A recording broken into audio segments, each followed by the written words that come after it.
All right. We are recording. Hello, hello. Welcome to our 2018 video. We're going to be doing, let's see, number 1 and 2 from the Calc BC 2018.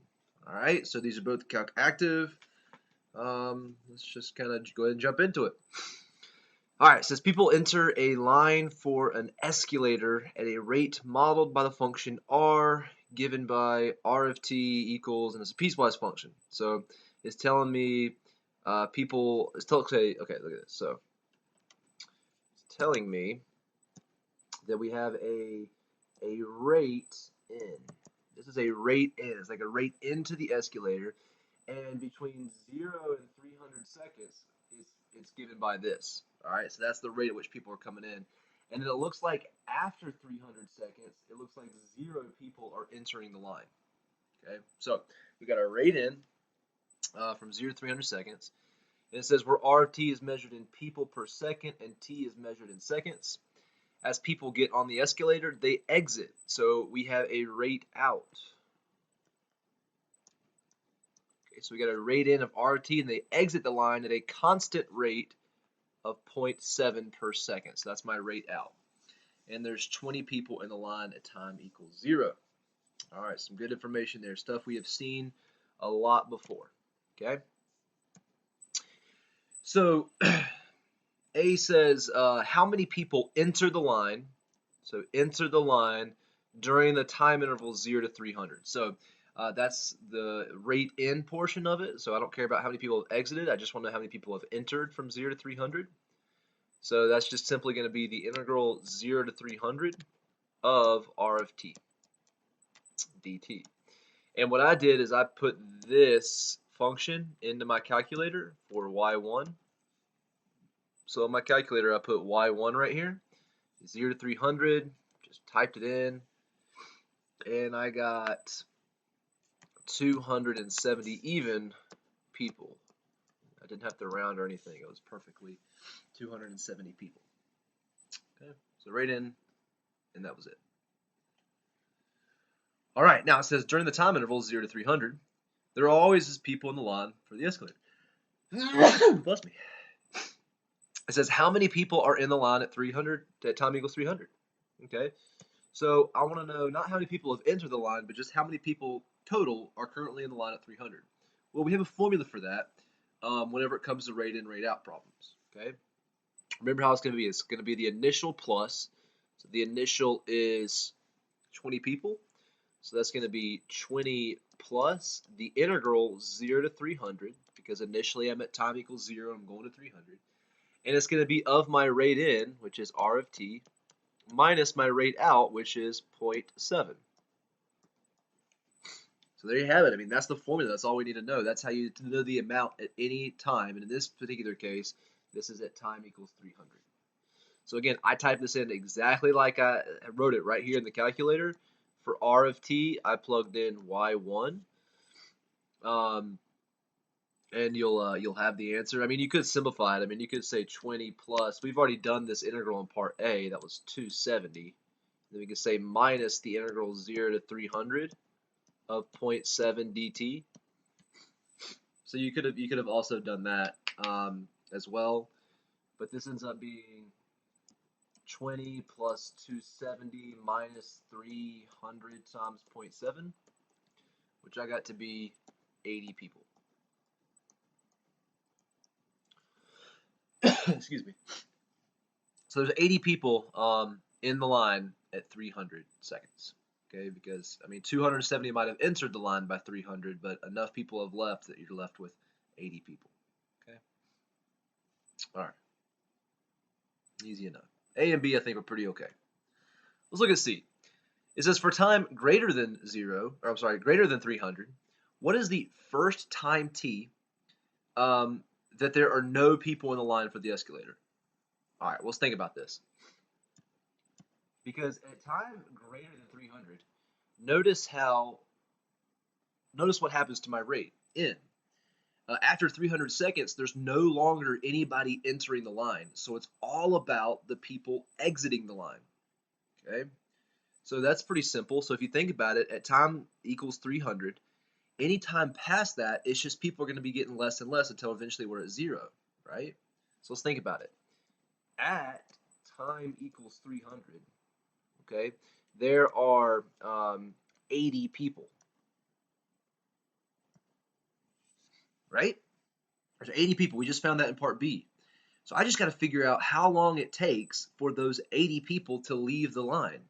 I got an equation for that. It's simply 0.7 t. I mean, if the constant rate is 0.7, so the amount leaving, not the rate, but the amount leaving is equal to 0.7 t. That's just the integral of the constant rate 0.7. So I'm trying to figure out when the amount leaving is going to be equal to 80. That'll figure out the time it takes for those 80 people to leave. So I'm just going to do t equals 80 divided by 0.7, which is equal to 114.286 seconds. Now here's a problem. I accidentally, I said that was the answer. I said it takes 114 seconds for us to get to time for nobody on the escalator. But we forgot about 300 seconds have already passed. Okay, this is the amount of time it takes the 80 people to leave after 300 seconds have already left. So it's really this plus 300. So really, because I mean, I completely forgot to add the 300 seconds that have already passed. So that's what you have to do. The final answer is 414.286 seconds. 114, that's just how long it takes after 300 seconds, but it wanted to know from, time equals 0 at the start, how long it took for us to have 0 people. Okay. All right, that was part C. Let's move on to D. And D says all right, for the time when we're between 0 and 300, okay? So we're back to between 0 and 300. It says, at what time t is the number of people in a line minimum? All right, minimum. I meant to underline it. Looks like I crossed it out. I meant to underline it. And it says to the nearest whole number, find the number of people in the line at this time and justify your answer. Let's go ahead and start with a justification. Okay. Remember that we have a minimum, so we're on a closed interval here. So we're going to have, so we obtain minimum at critical point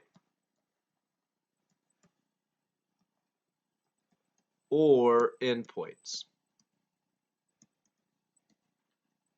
Okay. All right. So we know our endpoints. Let's start with finding our critical points. Okay. Well, what are they going to be the critical points of? Right. We got to have some equation that represents the amount of people in order to find the critical points of that. Right. So remember, the equation for the amount of people is simply going to be my initial 20, and I'm going to call this A of t for amount of people. All right. So A of t equals 20 plus the integral 0 to any time t between 0 and 300 of my rate in function. I'll say r of x because I'm already using the variable t, and then minus my rate out 0.7 dx. Okay, so that's my amount function. So then the critical points are going to come from taking the derivative of that. Remember, the derivative is a prime of t equals, and the derivative crosses that out, and the derivative of the integration is just going to be r of t minus 0.7, and I'm going to set that equal to 0.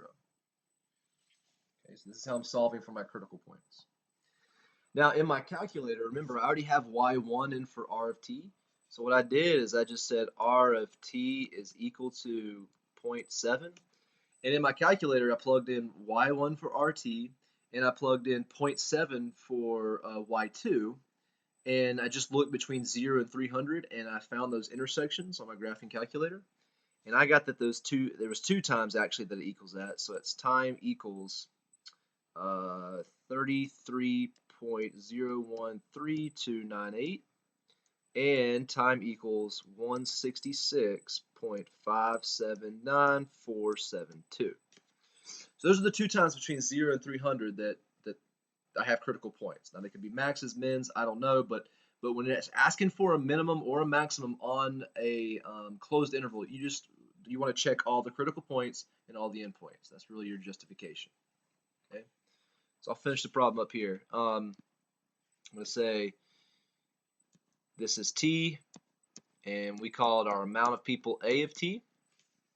Okay.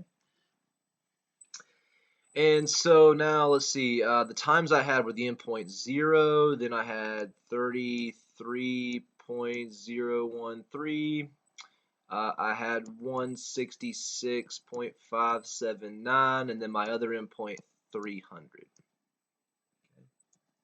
Which, if you remember, we already got the one for 300 from part B. That was 80, I believe. And we already got the initial value was 20. All right, and then I took these two critical points and I plugged it into my A of T equation that I wrote at the very beginning there. And that, what I got circled there, I typed it in exactly like that, where I had R of X as Y1. And instead of T, I just plugged in 33 and 166 into this equation here.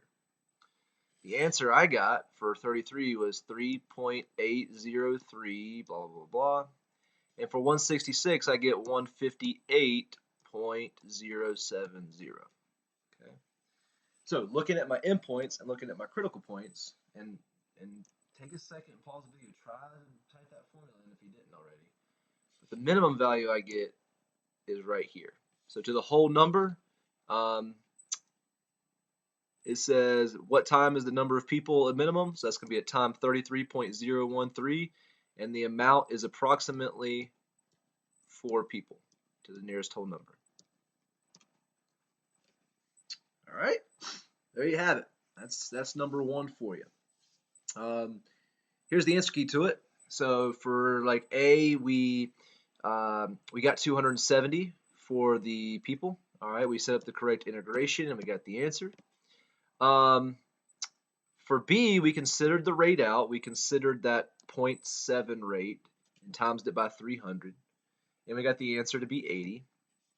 For C, we just got only 1 point, and the fact that it was just 414, just the answer. So we did 300 and plus the amount of people it took out to of 80 people, how long it took to get 80 people out, we got 414 seconds. And then 4 points for D. Wow. So it's the fact that we considered, in this case we called that A prime of D, that we considered A prime of T, that we figured out one of the critical points, actually the right critical point, that we got the answer and the justification. And this chart right here is pretty good justification. All right. Okie doke. So that was question 1, rate in, rate out problem. That's how we classify those problems. We've seen that all the time. Let's move on to 2. 2 was the other calc active problem. This one, the wording, math's not hard, it's just the wording was a little confusing. So let's try to reason through this one together. I think maybe trying to draw some pictures, I don't know. All right, it says researchers on a boat are investigating plankton cells in a sea. At a depth of h meters, the density of plankton cells, and here's the units, in millions of cells per cubic meter, is modeled by P of H is equal to, that looks like an exponential problem.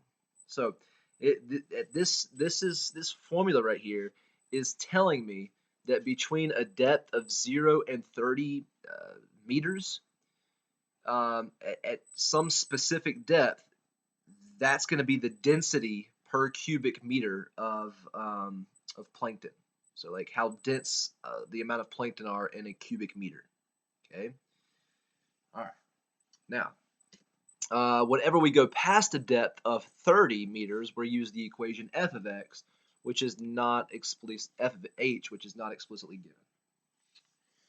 So, just to draw a picture of what's going on here. Here we are, we're on a boat. Okay, there's our boat.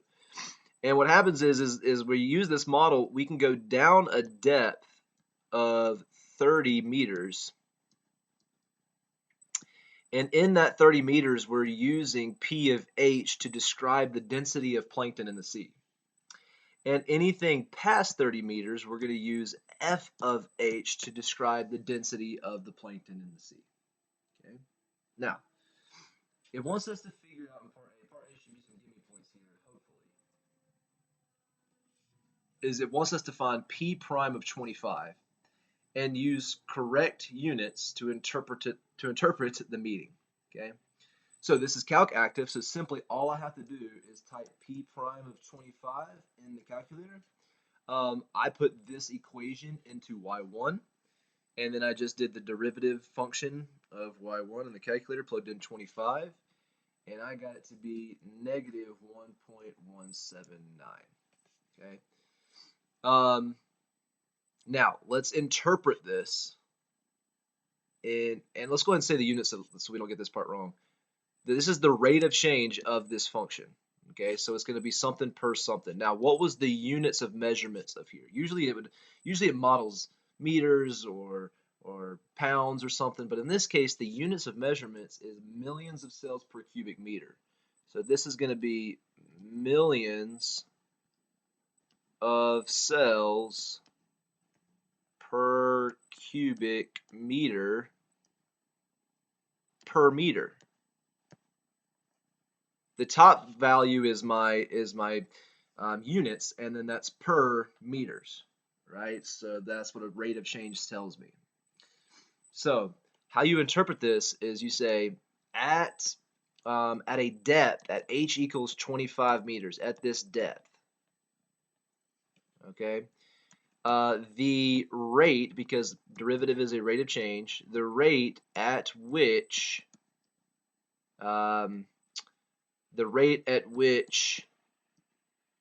the density of plankton is changing, or you can say decreasing if you want to talk about the negative. You can say at a height of 25 meters, the rate at which the density of plankton is changing is negative, but if you said decreasing, you don't got to put the negative, 1.179 millions of cells per cubic meter per meter. So it's at a specific value. It's the rate at which it's changing, the rate at which the output is changing. In this case, the output is the millions of cells per cubic meter. All right. So that was I don't think finding the answer was hard. It was just the interpretation with this units of measurement here. What's a weird units of measurements we've never really seen. Millions of cells per cubic meter per meter for the derivative. Okay. All right, let's go on to B. B says, now again, we'll draw a picture here. It says, consider a vertical column of water in this sea with horizontal cross sections of constant area 3 square meters. And to the nearest million, how many plankton cells? So I want to know how much plankton are in this column of water between 0 and 30 meters. I'm going to draw that out. Here we are at the top, and what we're looking at from our boat here is just one column of water. Ugly picture. One column of water. Okay, and in this column of water, if I were to take a horizontal cross section, so let's just talk about the base. People talk about that as a horizontal cross section. If I were to just take that, that has an area of 3 meters squared, 3 square meters. Okay. So let's think about how we can figure out, based off of this, how much plankton we have in this column of water. Okay.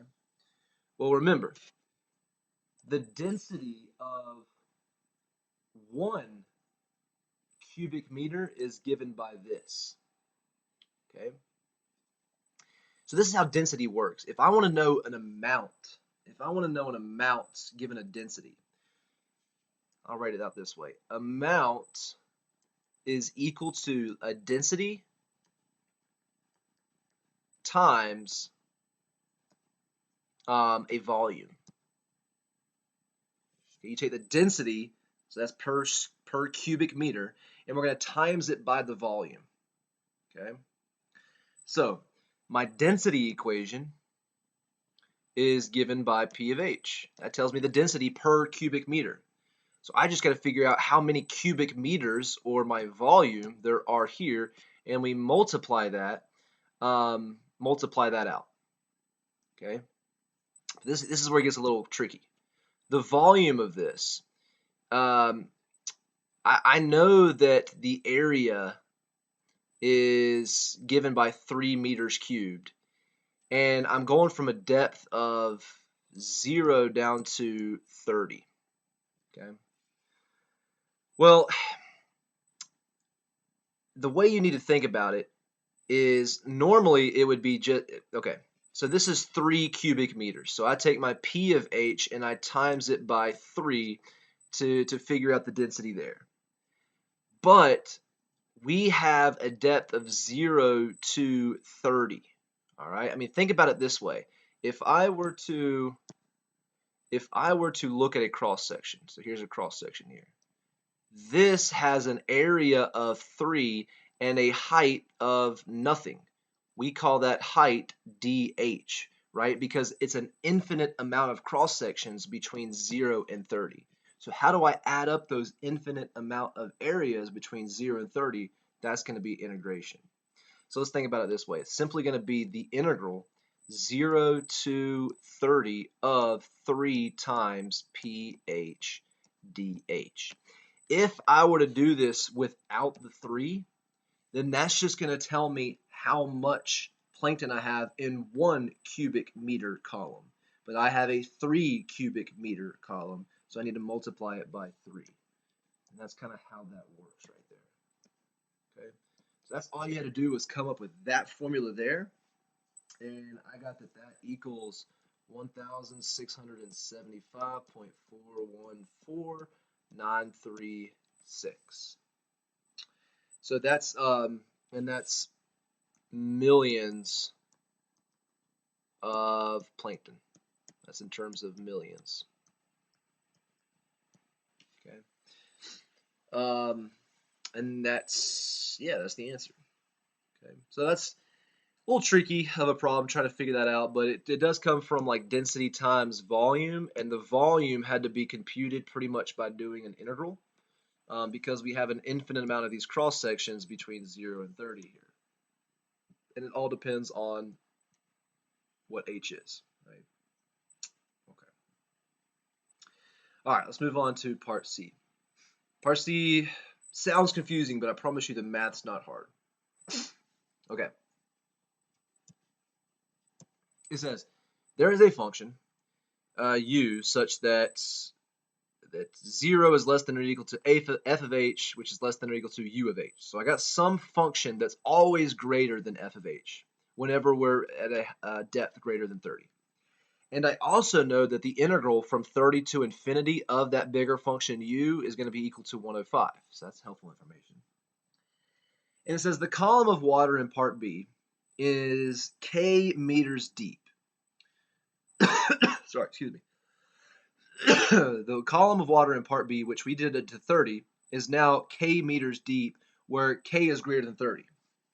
So the first thing we want to do is write an expression involving one or more integrals that gives the number of plankton cells in millions in the entire column. Well, okay, so to draw a picture, like here's my C.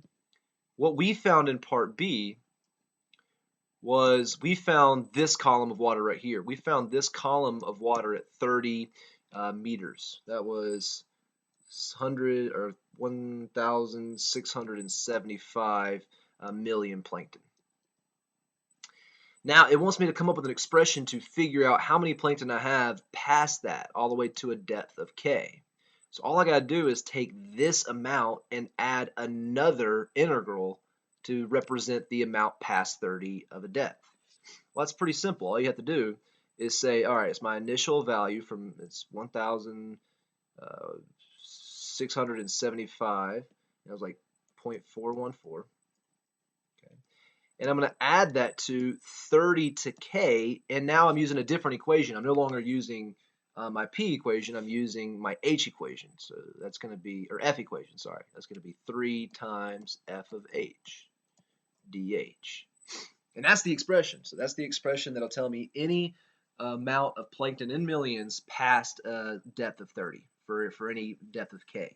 So I take what I had figured out at a depth of 30, and I add it from 30 to k of my new equation, f of h. Okay. Now we got to explain why this value right here, explain why this number of plankton is going to be less than or equal to 2,000 million. How I know that. And it's all using this information right here. So this is how we explain it. We're going to say, well, because of this, we're starting off with this. Because I know this, I know that because 0 is less than f of h, I know that's true. Then I also know that if I do some integration there, and if I said that, hey, the integration of 30 to k of 3 times f of h. So all I did was just make the integral with that. Well, based off of this inequality, I know that this is going to be less than or equal to integration 30 to k of 3 times u of h. I know that based off the inequality. And I know that this inequality is going to be less than or equal to the integration of 30 to infinity, right? Because this integral is going to be less than this integral of 3 times u of h. Okay? And I'm running out of room here, but I know that this inequality, all right, I know that this integral 30 to infinity of this improper integral is equal to 3 times 105 because it told me that that integral is equal to 105. And that is equal to, what's 105 times 3? 315. So I know that this integral here is going to be less than or equal to 315, right? So simply put, I know that this value is not going to exceed 315 because of this integral. So I know that that this will be no more than 1,675.414 plus 315 because I know that this is not going to exceed 315, and that ends up equaling 1990.415, which is less than or equal to 2,000 million, which is what it wanted me to explain. So that was a heck of a problem. I don't think finding the expression was too bad if you were able to find it in part B, but then the explanation was just using a whole mess of inequalities, explaining it that way. Okay. All right. And then lastly in part D, it says the boat is moving on the surface of the sea at time greater than or 0. The position of the boat is at x of t, y of t, where it tells me the derivatives of each. And it says time t is measured in hours and x of t and y of t are measured in meters. Simply put, find the total distance. Find the total distance traveled by the boat over the time interval 0 to 1. Guys, it turned this into a parametric equation. And we know the formula for total distance for parametric equation. So total distance is equal to the integral 0 to 1 of the magnitude of velocity, which is simply the square root of x prime of t squared plus y prime of t squared. That's it. That's just a formula for total distance for parametric. That's something we should know, memorize, and be able to do. And we already are given this equation and this equation. In my calculator, I made this y1 and this y2. And whenever I solved it out, typed it in just like that, I got 757.455 meters. And that's it. There you go. That's all it was. So, crazy problem, I know, but let's look at the answer key here. We get a point for the answer, so we get a point for that. And the meaning with the units. So, the fact that we were able to give that interpretation of it. For part B, we get a point for the integral, which was that whole explanation just to get 3 times p of h, 0 to 30. And then 1 point for the answer, which is that right there. Part C was a mess too, but it was 1 point for the integral expression, which they explained a lot, but pretty much we had to get down to this right here, which we already knew that was 1,675. Comparing this to the improper integral, which we got right here, okay, and then the explanation at the end. So the fact that it's going to be no more than 1990, which is less than or equal to 2,000 million. And then D should have been give me points. 1 point for the integral, because we know that formula, and then 1 point for the total distance, 757 meters.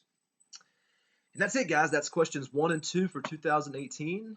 I'm right at 30 minutes as usual, so hopefully that made sense. And we'll do 3 and 4 tomorrow.